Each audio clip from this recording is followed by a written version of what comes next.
कि हर जलते दिए के तले अंधेरा होता है, कि हर जलते दिए तले अंधेरा होता है, हर रात के पीछे एक सवेरा होता है। लोग डर जाते हैं मुश्किलों को देखकर, कि लोग डर जाते हैं मुश्किलों को देखकर, हर मुश्किल के पीछे एक कामयाबी का सवेरा होता है। नमस्कार दोस्तों, पीएस एकेडमी में आपका स्वागत है। मैं सेल्फ प्रवीण सिंह सिसोदिया और आज हम पढ़ने वाले भारतीय कृषि क्षेत्र में हरित क्रांति और भारतीय अर्थतंत्र में कृषि का क्या क्या योगदान रहा है इसके बारे में। तो आइए शुरुआत करते हैं। हमारे देश के अंदर हरित क्रांति क्यों लाई गई? क्योंकि हमारा आज़ादी से पूर्व तक अंग्रेजों का शासन रहा है हमारे भारत देश के अंदर, और अंग्रेजी शासन के अंदर लगातार किसानों के ऊपर शोषण बहुत ज़्यादा रहा है और लगान बहुत ज़्यादा लगाया जाता था। इसलिए किसानों की स्थिति जो बोल सकते हैं कि दयनीय स्थिति थी। दयनीय स्थिति होने के कारण वो लगान में ही पूरा अपना जो उत्पादन होता था वो लगान के रूप में देते थे। इसलिए उनके पास जो सरप्लस होता था वो नहीं हो पाने के कारण किसान जो धीरे धीरे कृषि क्षेत्र से दूर होने लगे और कृषि कार्य में इंटरेस्ट कम होने लगा उनका। तो उसी को देखते हुए भारतीय जब आज़ाद हुआ था तो उसके सामने अनाज की एक बहुत ही समस्या बनी हुई थी, और साथ ही साथ भारत एक कृषि प्रधान देश होने के कारण बड़ी मात्रा में हम विदेशों से आयात करते थे। इसको देखते हैं 1960 के दशक में हरित क्रांति लाई गई। तो हम इसको पढ़ते हैं। हमारे देश के अंदर 1960 के दशक में कृषि क्षेत्र में हरित क्रांति हुई। उससे पहले ऐसा समय था जब भारत में अनाज की तीव्र कमी थी।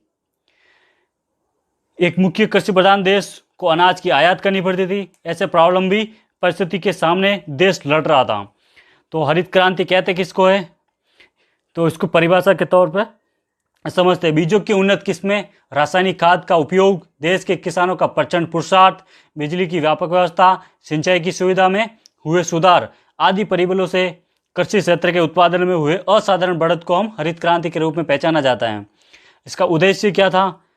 तो कृषि उत्पादन में वृद्धि, यानी कृषि उत्पादों थे वो उत्पादों को बढ़ाना, यानी उसमें वृद्धि करना, जिससे किसानों को अधिक प्रमाण में रासायनिक खाद एवं जंतुनाशकों का उपयोग करने के लिए प्रेरित किया गया और कृषि उपज में वृद्धि करने के लक्ष्य को प्राप्त करने में सफलता भी मिली। और क्या क्या इसमें उसका प्रभाव पड़ा? तो क्रांति हुई, उससे गेहूं धान की फसल के उत्पादन में विक्रमजनक उत्पादन हुआ। देश में पहले जहां खाद्यान्न की कमी थी वह अब अनाज का पर्याप्त भंडार देश के अंदर उपलब्ध होने लगा। क्रांति के बाद एक समय था जब अकाल भारत में कुछ समय के बाद आपदा में बदल गया था। हरित क्रांति के बाद उसके प्रभाव नहीं दिखे। अनाज के सुरक्षित भंडार के कारण अकाल या पानी की कमी की परिस्थिति का सरलता से सामना किया जा सकता है। अगला प्रभाव पड़ा कि भाई अन्न के क्षेत्र में देश का स्वावलंबन हरित क्रांति का सीमा चिन्ह रूप के में ऐतिहासिक सिद्ध हुआ। यानी कि हरित क्रांति होने के बाद अन्न भंडार के रूप में भारत की जो खाद्यान्न समस्या थी वो खाद्यान्न समस्या लगभग पूरी हो गई। तो कह सकते हैं कि भाई भारत खाद्यान्न के मामले में अग्रणी देश में हो गया और आयात करने पे बहुत ही कम आयात करने लगा। तो ये हो गया। आज नकदी फसलों की बुआई बढ़ने से नकदी फसलों की बुआई ज़्यादा हो रही है, जिसके कारण दलहन एवं धानी फसलों की बुआई क्षेत्र में उत्पादन घटा है। एक ही फसल का पुनरावर्तन होने से जमीन का उपजाऊपन भी घटने लगता है। विश्व के देशों ने कृषि के क्षेत्र में उन्नत तकनीक का उपयोग कर जो प्रगति की है, वहाँ तक पहुँचने में हमें दूसरी हरित क्रांति के लिए तैयार होना पड़ेगा। यानी कि विकसित देशों के पास अच्छी तकनीक होने के कारण वो कृषि को और भी अच्छे तरीके से कर सकते हैं और फिर वैज्ञानिक ढंग से करके उत्पादन बहुत अधिक मात्रा में करते हैं और आयात निर्यात में वो अग्रणी देश है। तो वैसे करने के लिए हमें क्या करना पड़ेगा? उन देशों के प्रतिस्पर्धा में शामिल होने के लिए भारतीय कृषि को भी दूसरी हरित क्रांति की जरूरत है। तो आइए अब हम शुरुआत करते हैं। भारतीय अर्थतंत्र में कृषि का क्या योगदान रहा है? तो हम पढ़ेंगे भी भारतीय अर्थतंत्र में कृषि का क्या योगदान है। तो कृषि भारत का मुख्य व्यवसाय है। आप सभी जानते हैं कि भी भारत के 60% जनसंख्या जो कृषि पर निर्भर है। तो भारत के अंदर ज़्यादातर कृषि का मुख्य व्यवसाय, लोगों का मुख्य व्यवसाय ही कृषि है। स्वतंत्रता के समय जब देश को आज़ादी मिली थी, आज़ादी के समय कृषि क्षेत्र पर जो भार था वह अब कम हुआ है। इसके बावजूद अर्थतंत्र में इसका योगदान महत्वपूर्ण है। क्या क्या योगदान है तो देखते हैं। यह देश के लगभग आधे लोगों को रोजगार देती है। यह क्षेत्र कुल सकल घरेलू उत्पाद जीडीपी का लगभग 17% हिस्सा रखता है। यानी कृषि क्षेत्र की बात कर रहे हैं हम।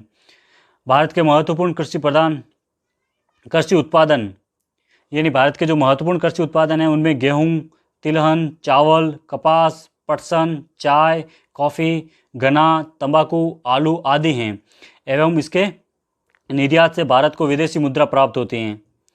साथ ही साथ अगला योगदान देखते हैं, कृषि उपज के उत्पादन में भारत विश्व के दूसरे स्थान पर है। यानी कृषि उपज के उत्पादन में भारत विश्व के दूसरे स्थान पर हैं।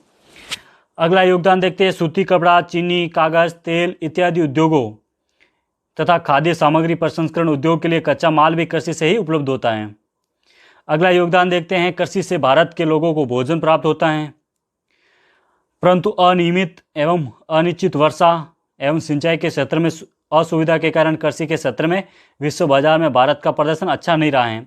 यानी कि भारत के अंदर बहुत सी समस्याएं हैं कृषि क्षेत्र के अंदर। यानी कृषकों का जो किसान है, किसान अशिक्षित होने के कारण, सिंचाई सुविधा अच्छी नहीं होने के कारण, पानी की कमी होने के कारण, ज़मीन का उपजाऊपन सभी जगह पे एक समान नहीं होने के कारण ये बहुत सी समस्याएं, इसीलिए भारत पिछड़ा हुआ कृषि क्षेत्र के अंदर अन्य देशों की अपेक्षा बहुत ही पीछे है। इसीलिए भारत कृषि क्षेत्र में प्रदर्शन अच्छा नहीं कर पाता है। तो उम्मीद करता हूं दोस्तों ये वीडियो आपको अच्छा लगा होगा। अगर अच्छा लगा है तो लाइक, शेयर एंड सब्सक्राइब कीजिए। साथ ही इस चैनल पर न्यू हो तो बेल आइकन को दबाइए ताकि आने वाले वीडियो के नोटिफिकेशन आपको मिलते रहे।